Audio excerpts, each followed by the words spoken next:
নমস্কার বন্ধুরা, welcome to my YouTube channel Mina kitchen blog. আমি মিনা। প্রতিদিনের মতো আজকেও চলে আসলাম তোমাদের কাছে আর একটা রেসিপি শেয়ার করতে। তো বন্ধুরা, যারা তোমরা আমার এই ভিডিওগুলো প্রত্যেক দিন সময় করে দেখো, আমাকে মূল্যবান সময় দেওয়ার জন্য তোমাদেরকে অনেক অনেক ধন্যবাদ আর ভালোবাসা জানাচ্ছি। তো বন্ধুরা, আজকে তোমাদের কাছে যে রেসিপিটা শেয়ার করছি এটা হচ্ছে সুজির ভাপা পিঠা। তাহলে চলো বন্ধুরা, তোমরা দেখতে থাকো। তো দেখো বন্ধুরা, ওভেনে আমি কড়াই বসিয়ে দিয়েছি। কড়াই গরম হয়ে যাওয়ার পরে এখানে আমি দিয়ে দিচ্ছি পরিমাণ অনুযায়ী ঘি।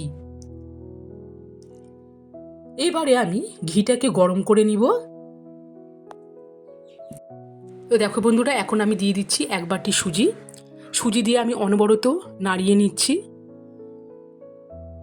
আর এইভাবে কিন্তু সমানে অনবরত নাড়াতেই হবে। তো দেখো বন্ধুরা, আস্তে আস্তে কিন্তু সুজির কালারটাও কিন্তু চেঞ্জ হয়ে গেছে। এই দেখো, আমি হালকা ব্রাউন করে সুজিটাকে ভেজে তুলে নিব। তো দেখো বন্ধুরা, এখন আমি সুজিটাকে ভেজে তুলে নিলাম। এইবারে সেই কড়াইয়ে আমি দিয়ে দিচ্ছি 1/2 বাটি চালের গুঁড়ো। চালের গুঁড়ো দিয়ে আমি নাড়তে থাকবো। তো নাড়তে নাড়তে যখন দেখবে চালের একটা আলাদা ফ্লেভার আসছে, তখন চালের গুঁড়োটাকে নামিয়ে নিতে হবে। এরপরে আমি নামিয়ে নিচ্ছি চালের গুঁড়ো। আর দেখো বন্ধুরা, এই পাত্রে ভাজা সুজিটাকে আমি রেখে দিয়েছি। এরপরে আমি ভাজা সুজির মধ্যে দিয়ে দিচ্ছি ভেজে রাখা চালের গুঁড়ো। চালের গুঁড়ো দেওয়ার পর দিয়ে দিচ্ছি আমি এখানে 1 বাটি নারকেল কোড়া।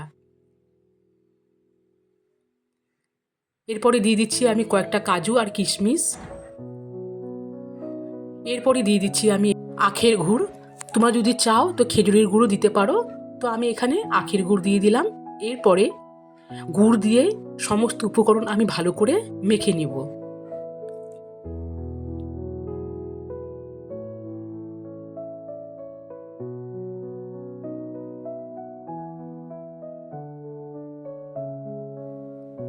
তাহলে বন্ধুরা দেখো, তোমরা দেখতে পারছো মাখানোটা কত সুন্দর হয়েছে। এরপরে আমি দিয়ে দিচ্ছি এখানে সামান্য পরিমাণে লবণ। লবণ দিয়ে এবারও আমি ভালো করে এটাকে মেখে নিচ্ছি। সো গাইস, দেখো মাখানোর পর এই দেখো উপকরণটা আমি একটু হাত দিয়ে চাপিয়েছিলাম, বেশ সুন্দর দলা হয়ে গেছে। তো উপকরণগুলো কিন্তু বেশ সুন্দর আমি মেখে নিলাম।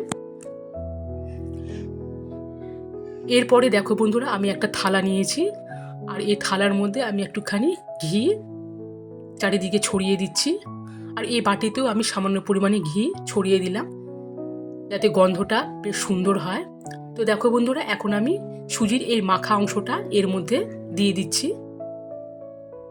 এভাবে আস্তে আস্তে করে দিয়ে আমি দাবিয়ে নিব। তো দেখো বন্ধুরা, এইভাবে আমি হালকা করে একটু দাবিয়ে নিচ্ছি উপরের সাইডটা। এবারে আমি থালার মধ্যে রেখে দিচ্ছি ঠিক এইভাবে। আর এইদিকে দেখো বন্ধুরা, কড়াইয়ে আমি জল দিয়ে দিয়েছি, জলের উপরে একটা স্ট্যান্ড আছে। এখন আমি দিয়ে দিলাম থালার মধ্যে, দেখো। এরপরে আমি ঢাকা দিয়ে রেখে দিচ্ছি। আর এখানে আমি দেখো একটা কাগজ দিয়ে মুখটাকে বন্ধ করে দিয়েছি। এভাবে ঢাকা দিয়ে রেখে দিলাম। ফিরে আসবো আমি 30 মিনিট পর।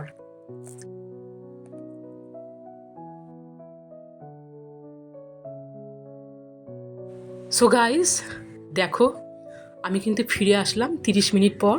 তো তার আগে আমি কিন্তু একবার দুইবার করে চেকও করেছি। তো দেখো বন্ধুরা, একদম হয়ে গেছে পারফেক্ট সুজির ভাপা পিঠে।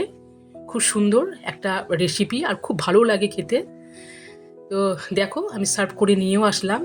কিছুটা অংশে ভেঙে গেছে, কোনো প্রবলেম নেই, এটা খেতেও খুব সুন্দর হয়। তো দেখো বন্ধুরা, আমি ছুরি দিয়ে কেটে তোমাদেরকে দেখাচ্ছি এটা কতটা সুন্দর হয়েছে। তো তোমরা এভাবে বাড়িতে করবে, অবশ্যই কমেন্ট করে জানাবে কেমন হয়েছে।